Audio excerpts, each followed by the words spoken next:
GOT 超级会员，21次 GOT 顶尖会员 ，Mr. Bhupinder Anand。Hello from London. I really wish I could be with you to be celebrating this occasion, this fantastic conference, and to be sharing my ideas and thoughts with you. But I'm here in spirit.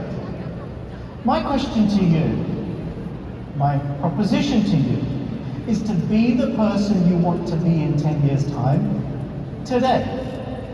Now, I don't mean that that's about the material things that you want in the future. You know, not about the cars or the houses or the money that you want, but the kind of person you want to be in 10 years' time. Why not be that person today? So I'm going to share with you some of my life experiences and some of the things that have got me to where I've got to today, where I am a 21-year member of top of the table of MDRT and 26 years membership of MDRT. And the point being, this is the thought I had 10 or 20 years ago, that I could see myself achieving those successes and then put the plans in place to get there. So I'm going to share with you what are my key points for success. Before I do that, I want to make some assumptions. I want to ask you some questions. The first assumption is about time. You see, even though the scientists will disagree with me, I'm not wrong in this statement, which is that time goes faster the older you get. Now, those of you that are old enough in the audience will be nodding your heads and saying, yeah, he's wrong, but he's right. Time goes faster the older you get. You know, just think back. Here we are in 2022. What was life looking like for you in 2012? What role did you play in family, society, community, business, your team? Who were you? And I put to you that 2012 to 2022, it's gone like that. 10 years has just passed. So if time goes faster the older you get, here's my next proposition to you, that the next 10 years will pass faster than the last 10 years. Again, I'm not wrong, I'm not right, because scientifically I'm wrong, but you know that I'm right. So if 2012 to 2022, can't get my numbers out, passed so fast, my friends, 2032 is just over my shoulder. Be the person you want to be in 2032 today, which is not about the material things, it's about who you want to be. To get there, I want you to open up your crystal ball and look into this crystal ball and identify where you think you will be in 2032. I want you to have a clear vision of the future.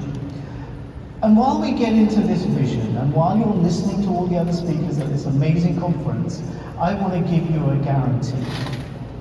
I want to give you a warranty that comes with my speeches. In fact, it comes with all the speakers' speeches, which is, during this conference and during my speeches, if you really like an idea, if you really like an idea and you choose to do nothing with it, I guarantee it won't work.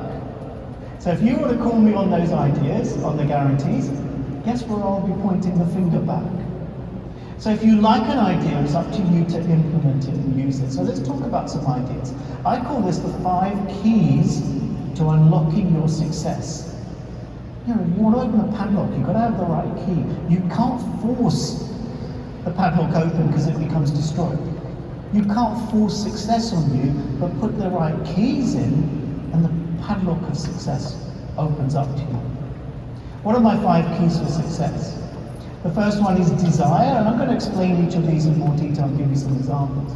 But the first level is desire. You really want something. The next level is vision. You can visualize what that future looks like, which makes it easier to achieve that vision, that goal.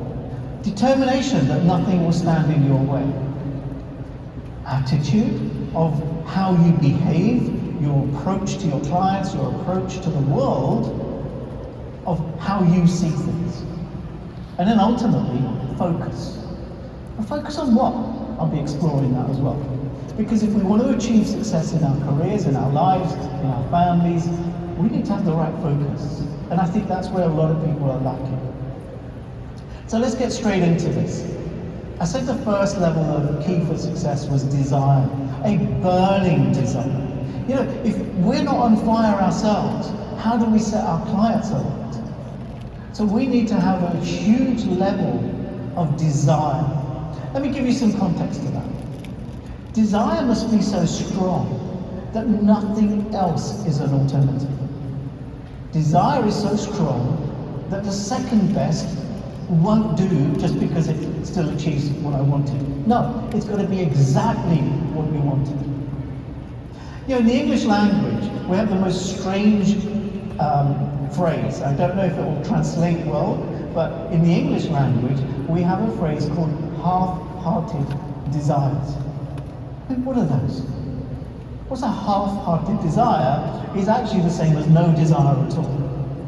You know, if you were scoring your own desire for success on a 1 to 10, where 1 is you don't have any, or 0, you don't have any, and 10 is you are full out max and want to raring to go, where are you on that 1 to 10? Because if you're not at 10, you're half-hearted, you may as well be on 0.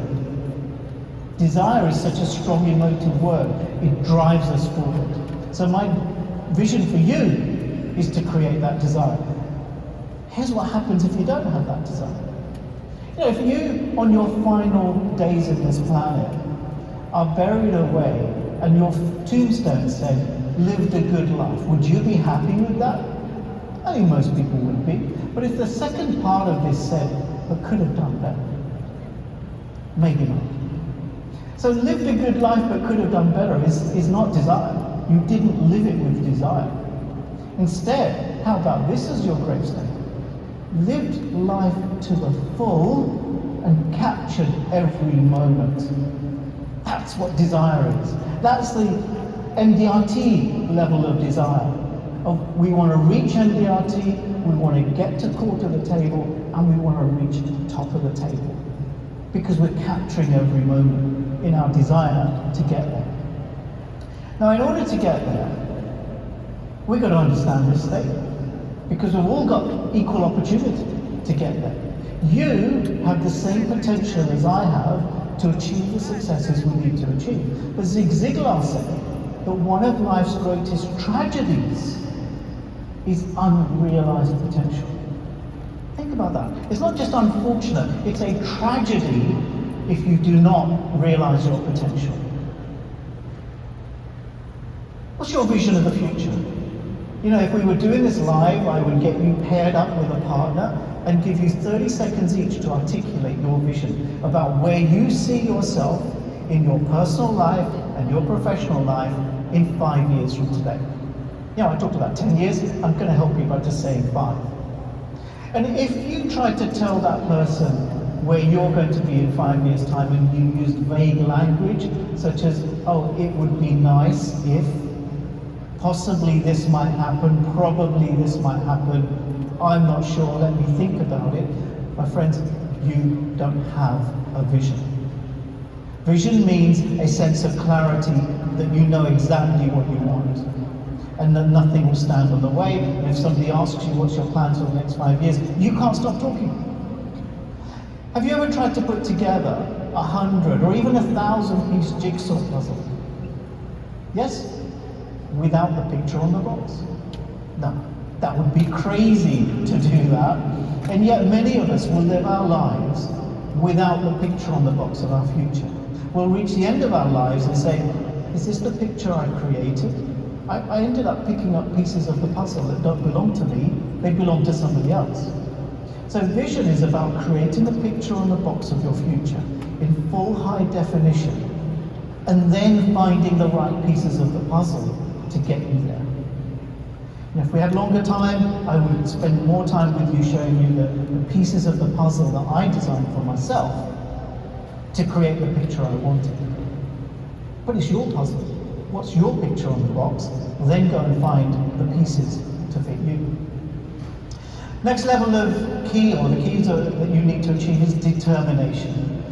Determination is another word for never give up. I want you to watch this video and see what you would do if you were Heather Dornan.